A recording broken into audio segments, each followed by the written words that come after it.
Hello friends, welcome to another practice question of arithmetic progressions. This is the 137th question in the series. I will strongly urge you to go back and watch the previous 136 as well. The link to the entire playlist is down there in the description for your reference. ये question पूछा गया था CBSE exams of 2020 में. ध्यान रखिएगा, बहुत ही simple सा question है. इस चैनल पे हम आपके लिए पुराने सालों में पूछे हुए सारे क्वेश्चंस और एनसीईआरटी टेक्स्ट बुक के सारे क्वेश्चंस को सॉल्व करते हैं. क्वेश्चन बोल रहा है show that a minus b का होल स्क्वायर, और ये जो बाकी के दो टर्म्स हैं दे आर इन एपी. कोई भी तीन टर्म्स मान लेते हैं, ठीक है. किसी एपी के तीन terms, let's say a of n plus one और a of n plus two, ऐसे तीन टर्म्स हैं. अगर ये तीन टर्म एपी में है तो क्या होगा? A of n plus one minus a of n will be equal to a of n plus two minus a of n plus one. Correct.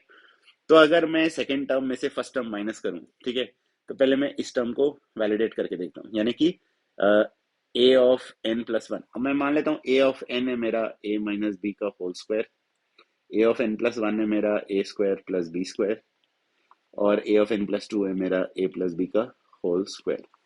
तो पहले मैं ये वाले पार्ट को एक बार वैल्यू निकाल के देखता हूँ, ठीक है. ये वाले पार्ट की वैल्यू मेरी क्या आ रही है? तो a of n plus one minus a of n करूँ तो ये हो जाता है a of n plus one है a square plus b square, a square plus b square minus of a minus b का होल स्क्वायर. तो ये हो जाएगा a square plus b square minus of a square minus of b square plus of two a b. क्योंकि जब मैं इस bracket को खोलूंगा तो ये हो जाएगा a square plus b square minus two a b. पूरे के सामने माइनस लगा हुआ है तो ये हो जाएगा minus a square minus b square plus two a B.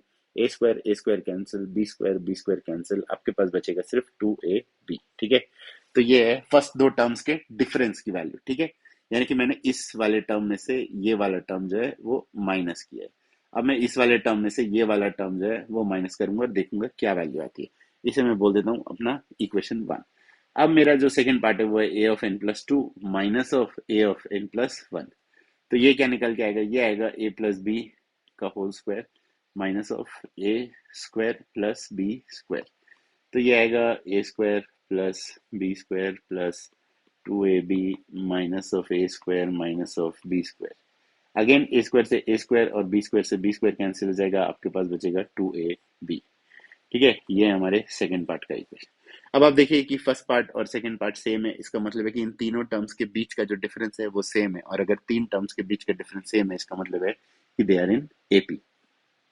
So you should say that since a of n plus 2 minus a of n plus 1 is equal to a of n plus 1 minus a of n. Therefore, these terms are in AP. Therefore, these terms are in AP. I hope you found the solution useful. Please do like, share, comment, and subscribe in case you want me to solve any other questions for you to put down your queries in the comments below. Till then, keep working hard, keep practicing hard. Cheers and God bless.